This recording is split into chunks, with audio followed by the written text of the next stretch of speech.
توبہ کرو تاکہ تم فلاح۔ یہ گویا کہ اجتماعی توبہ کا جو میں نے آپ کے سامنے اصطلاح بیان کی ہے، یہ اس کا نقشہ ہے۔ اور ایک اور آیت جو میں نے آپ کو سنائی سورہ زمر کی آیت نمبر 53، بعض لوگوں پر کچھ مایوسی طاری ہو جاتی ہے، ہم اتنے عرصے سے گناہ کرتے چلے آ رہے ہیں، کیسے معافی ہو، کیسے ممکن ہے، کیسے چھٹکارا ملے گا؟ ایسے لوگوں کے لیے ان کے اطمینان کے لیے، ان کی دلجوئی کے لیے، ان کی تسلی کے لیے یہ آیت عظیم ترین آیات میں سے قرآن مجید ہے۔ قل یا عبادی الذین اسرفوا علی انفسہم، اے نبی کہہ دیجئے اے میرے وہ بندو جنہوں نے اپنی جانوں پر ظلم کیا ہے، ظلم اٹھایا ہے، زیادتی۔ تم اگر گناہ کرتے رہے ہو تو اپنی جان پر ظلم کیا ہے، میرا تو کچھ نہیں بگڑا، اللہ تو غنی ہے، اس کی تو سلطنت میں کوئی کمی نہیں آتی۔ ایک حدیث قدسی میں الفاظ آئے ہیں، میرے بندو اگر تم سب کے سب، اولکم وآخرکم وانسکم وجنکم، تمام انس و جن اور اولین سے لے کر آخرین تک کسی بدترین انسان جیسے فاسق و فاجر ہو جائیں، سب ابلیس بن جائیں،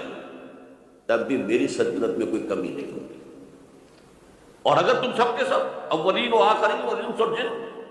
سب مل کر جو متقی ترین انسان ہو سکتا ہے ویسے بن جاؤ، ابو بکر صدیق بن جاؤ، تب بھی میری سلطنت میں کوئی اضافہ نہیں ہوگا۔ تو اللہ تعالیٰ کا تو کچھ بگڑتا نہیں ہے، انسان گناہ کرتا ہے تو اپنا نقصان۔ قل یا عبادی الذین اسرفوا علی انفسہم، کہہ دیجئے اے نبی اے میرے وہ بندو جنہوں نے اپنی جانوں پر ظلم کیا ہے، ستم کیا ہے، ظلم اٹھایا ہے، لا تقنطوا من رحمت اللہ۔ میں آج بعض حدیثیں اس موضوع پر آپ کو سناؤں گا، عجیب چشم کشا حدیثیں۔ میں نے چونکہ اس موضوع پر گفتگو کرنی تھی تو میں نے کچھ اس مرتبہ احادیث کا تفحص کیا، تو واقعہ یہ ہے کہ بعض احادیث پڑھ کر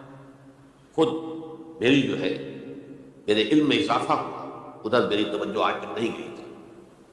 لا تقنطوا من رحمت اللہ، اللہ کی رحمت سے مایوس مت ہو، ان اللہ یغفر الذنوب جميعا، اللہ تعالیٰ تمام کے تمام گناہ معاف کرتا ہے۔ اللہ تعالیٰ کی قدرت ہے، اللہ کا اختیار ہے، اللہ کا فیصلہ ہے، لہذا مایوس کو کس طرح۔ احادیث تو میں بعد میں آپ کو سناؤں گا، اس سے پہلے اس کا فلسفہ سمجھ لیجیے اصل میں کیا ہے۔ دیکھیے، ایک ہے طبیعی اعمال، فزیکل، ان کا ہم دنیا میں اصول یہ دیکھتے ہیں کہ اس کے نتائج لازم اور ان سے چھٹکارا نہیں مل سکتا۔ آپ نے سنکھیا کھایا تو مریں گے، چائے کھانے کے بعد آپ نے خودکشی کا ارادہ کیا، سنکھیا کھا لیا، اب چاہے آپ پر ندامت ہو، پشیمانی ہو، پریشانی ہو، توبہ کریں، آپ کو بچنے کا کوئی سوال نہیں، مرنے کا۔ یہ کہ اللہ تعالیٰ جو ہے اپنی معجزانہ کسی قدرت سے اس عمل کا جو طبعی نتیجہ ہے اس کو نکلنے سے روک۔ آگ کی فطرت ہے کہ وہ جلاتی ہے، اللہ کے حکم کے تحت حضرت ابراہیم کو اس نے نہیں جلایا، یا نار کونی بردن وسلام علی ابراہیم۔ لیکن یہ ہمیشہ نہیں ہوتا، یہ تو ایک دفعہ ہو گیا بس، اللہ جب چاہے اب بھی کر سکتا ہے، لیکن یہ روز روز نہیں ہوتا۔ روز روز جو بھی فزیکل لاز ہیں وہ چل رہے ہیں، اگر وہ نہ چلے تو کوئی سائنس پاسبل ہی نہ ہو، کوئی ٹیکنالوجی ممکن ہی نہ ہو۔ یہ تو ان فزیکل کیمیکل لاز جو ہیں ان کا دوام ہے، جس کی وجہ سے یہ ساری سائنس اور ٹیکنالوجی اب کہاں سے کہاں پہنچ رہی ہے کہ عروج آدم خاکی سے انجم سے ہمیں جاتے ہیں کہ یہ ٹوٹا ہوا تارا کہیں وہی کامل نہ بن جائے۔ تو یہ توبہ جو ہے فزیکل اعمال میں مفید نہیں ہے، چاہے آپ پر یہ احساس میں کیا کر بیٹھا، کیا میں نے کیا، کیوں میں نے کھا لیا، یہ سن کیا، تو توبہ سے بچ۔ جو اخلاقی اعمال ہے ان کا قانون یہ نہیں ہے، اخلاقی اعمال کے نتائج ختم ہو جاتے ہیں توبہ سے۔ یہ ایک بہت بڑا ایسا نہیں ہے کہ کسی گناہ سے انسان کی فطرت میں کوئی ایسی مستقل کجی واقع ہو جائے کہ جس کی اصلاح کی کوئی صورت ہی نہ ہو۔ یہ نہیں، بڑے سے بڑے توبہ کرو، خلوص دل سے کرو، جو اس کے اصول ہیں، جو اس کے قواعد ہیں، جو اس کے ضوابط ہیں، جو اس کی شرائط ان کو پورا کرو۔ تو بڑے سے بڑے اعمال، برے سے برے اعمال، میں حدیثیں آج آپ کو سناؤں گا، حیران، کیونکہ عام طور پر یہی ہوتا ہے کہ مواعظ میں چونکہ لوگوں کو اصلاح کی ترغیب دلانی ہوتی ہے، تو وہ جو انذار کا پہلو ہے اسے زیادہ نمایاں کیا ہے اللہ کی طرف سے۔ شدید ذو انتقام، اللہ انتقام دینا، اللہ سزا دینا۔ لیکن یہ دوسرا پہلو جو ہے وہ بھی اپنی جگہ پر بہت اہمیت کا ہے کہ طبیعی اعمال کے نتائج اور عواقب اور اخلاقی اعمال کے نتائج و عواقب یہ ایک جیسے نہیں ہیں۔ اب اس معاملے میں تاریخ مذاہب عالم میں جو بہت بڑی غلطی ہوئی، بہت بڑی غلطی، تورات میں حضرت آدم اور حوا علیہ السلام سے جو غلطی اور خطا ہو گئی تھی، آپ اندازہ کیجئے کیا مقام اللہ نے عطا کیا تھا، سارے فرشتوں کو ان کے سامنے سجدہ کروا دیا تھا، اور ایک ہی حکم تو دیا تھا نا کہ اس درخت کے قریب نہ جانا، اور تو ابھی کوئی شریعت نہیں تھی، کوئی لمبے چوڑے احکام نہیں تھے، کھاؤ جہاں سے چاہو، اس ایک درخت کے پیچھے بات نہ ہے فَلَا تَقْرَبَا هَٰذِهِ الشَّجَرَةَ فَتَكُونَا مِنَ الظَّالِمِينَ، اور وہی کام بیٹھے حضرت آدم اور حضرت حوا علیہ السلام۔ کتنا بڑا ہوگا، کتنا بڑا، لیکن قرآن نے وضاحت کر دی کہ آدم نے توبہ کی، اللہ نے معاف کر دیا۔ اللہ تعالیٰ سے کلمات سیکھے، ندامت دل میں پیدا ہو گئی حضرت آدم، لیکن الفاظ نہیں تھے، کن الفاظ میں اللہ سے معافی مانگوں، مجھ سے خطا ہو گئی، بہت بڑی غلطی، وہ الفاظ بھی اللہ نے سکھا۔ فَتَلَقَّىٰ آدَمُ مِن رَبِّهِ كَلِمَاتٍ، یہ ہے جس میں کہ وہ علامہ اقبال کا ایک شعر ہے ان کی نوجوانی کے دور کا، جس پر اب میں بھول رہا ہوں کہ داغ دہلوی تھے یا کوئی اور تھے کہ جنہوں نے علامہ سے کہا تھا میاں اس عمر میں اور یہ شعر،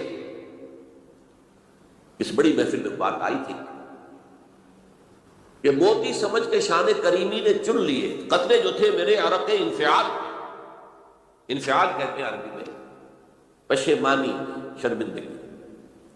اور عام طور پر جب کسی انسان پر پشیمانی اور شرمندگی طاری ہوتی ہے تو پیشانی جو ہے اس پر کچھ پسینہ سے آتا ہے، تو قطرے جو تھے میرے عرق انفعال کے موتی سمجھ کے شان کریمی نے چن لیے، اللہ کی نگاہ میں ان کی اتنی قیمت، ان کی اتنی وقت میرے بندے نے پشیمانی اختیار کی ہے، اپنے اس غلط کام کے اوپر اسے رنج اور افسوس ہو رہا ہے، تو اللہ کی نگاہ میں اس کی یہ عظمت ہے، یہ قدرت ہے۔ تو اللہ تعالیٰ نے جب حضرت آدم کے دل میں وہ پشیمانی پیدا ہو گئی تو الفاظ نہیں تھے، کن الفاظ میں؟ ہم کہتے ہیں نا کہ مجھے سمجھ نہیں آ رہا کہ میں کس منہ سے آپ سے بات کروں، میری یہ حیثیت نہیں ہے، میں کن الفاظ میں اپنی جو ہے خطا کا اعتراف کروں، تو اللہ نے وہ کلمات خود سکھا دیے، فَتَلَقَّىٰ آدَمُ مِن رَبِّهِ كَلِمَاتٍ فَتَابَ عَلَيْهِ إِنَّهُ هُوَ التَّوَّابُ الرَّحِيمُ۔ یہ چیز کہیں تورات جب دوبارہ مرتب ہوئی ہے تو وہ نکل گئی، اس میں رہ گئی، باقی اس میں شامل نہیں۔ یہ تاریخی اعتبار سے جان لیجئے، تورات جو ہے وہ آج سے 2500 بلکہ 2600 برس قبل سے دنیا سے غائب ہے۔ یہ تورات کا جو نسخہ تھا یروشلم میں 587 قبل مسیح میں جب نبوکدنضر نے، شاید آج کل آپ دیکھ رہے ہوں کہ عراق کی جنگ میں عراق کے جو خاص ڈویژنز ہیں عراقیوں کے ریپبلکن گارڈز کے، ان میں سے ایک کا نام جو ہے وہ نبوکدنضر ڈویژن ہے، ایک کا حمورابی ڈویژن ہے۔ حمورابی جو ہے عراق کا بہت پرانا بادشاہ تھا اور تاریخ انسانی میں سب سے پہلا قانون اس نے بنایا۔ حمورابی یہ بہت پرانی تہذیب ہے، دنیا کی غالباً سب سے زیادہ اینشنٹ تہذیب جو ہے وہ عراق کی ہے، حضرت ابراہیم یہی پیدا ہوئے شہر ارد۔ تو نبوکدنضر نے جب تباہ کیا تھا یروشلم کو، 6 لاکھ آدمیوں کو قتل کیا اور 6 لاکھ کو قیدی بنا کر لے گیا بیبیلونیا، بابل کا لفظ بھی آج کل آ رہا ہے۔ کسی زمانے میں وہ عظیم شہر تھا دنیا کا، وہ معمولی سا شہر رہ گیا، نئے شہر بڑھ گئے۔ تو اس وقت سے اس نے جب یروشلم میں جو ہیکل سلیمانی حضرت سلیمان کی بنائی ہوئی مسجد تھی اس کو جب گرایا، اس کے بعد سے وہیں پر وہ نسخہ رکھا ہوا تھا تورات کا، پھر دنیا میں وہ نسخہ اب نہیں ہے۔ یہودیوں کا کہنا ہے کہ موجود ہے مسجد اقصی کے نیچے، وہ جب اس نے گرایا تھا تو جو نیچے تہخانے تھے وہ نہیں گرے تھے، وہ محفوظ رہتے، اوپر ملبہ آ گیا، اور وہیں پر وہ تورات اور وہ تابوت سکینہ جس میں حضرت موسیٰ کا عصا بھی رکھا ہوا ہے اور بہت سے وہ من اور سلوہ کے بھی نمونے رکھے ہوئے ہیں، وہ تابوت سکینہ اس کا قرآن مجید میں سورہ بقرہ میں ذکر ہے، وہ بھی موجود ہے